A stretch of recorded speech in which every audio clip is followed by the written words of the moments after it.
Το τρέξιμο είναι ένα από τα αποτελεσματικότερα και δημοφιλέστερα μέσα άσκησης. Υπάρχουν διάφορα είδη προπονήσεων τρεξίματος που εξυπηρετούν διάφορους σκοπούς. Εδώ είναι μερικά από τα διαφορετικά είδη προπονήσεων τρεξίματος που μπορείς να συμπεριλάβεις στην προπόνησή σου.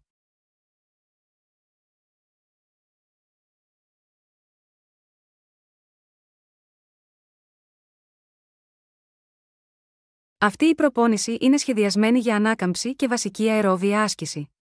Ο δρομέας τρέχει σε μια ταχύτητα, επιτρέποντάς του να διατηρήσει έναν σχετικά άνετο ρυθμό για ομιλία και να ενισχύσει την αντοχή του. Τα long επικεντρώνονται στην αύξηση της αντοχής.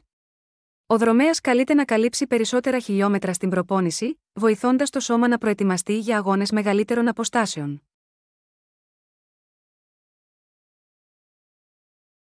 Σε αυτή την προπόνηση, ο δρομέας τρέχει σε μια σχετικά υψηλή ταχύτητα για ένα σύντομο χρονικό διάστημα. Αυτό βοηθάει στη βελτίωση της ταχύτητας και της χρονικής απόδοσης.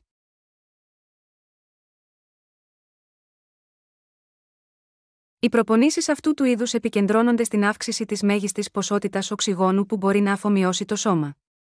Συνήθως περιλαμβάνουν σύντομα, υψηλής έντασης διαστήματα τρεξίματος. Αυτή η ελεύθερη μορφή προπόνησης ενισχύει την αντοχή, βελτιώνει την ταχύτητα και ενθαρρύνει τον δρομέα να προσαρμόζει την ένταση. Ο δρομέας περιοδικά αυξομειώνει την ταχύτητά του.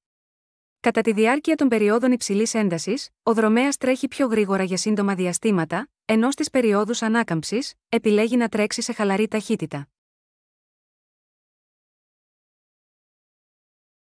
Αυτή η προπόνηση επικεντρώνεται στην ανάπτυξη της δύναμης και της αντοχής. Απαιτείται επιπλέον ενέργεια από τους μύες, βοηθώντας την ενίσχυση των κάτω άκρων και τη βελτίωση της τεχνικής τρεξίματος. Εν κατακλείδη, η εναλλαγή αυτών των διαφορετικών ειδών προπονήσεων τρεξίματος στο πρόγραμμά σας μπορεί να οδηγήσει σε ισορροπημένη ανάπτυξη των φυσικών σας ικανοτήτων και βελτίωση της συνολικής απόδοσής σας.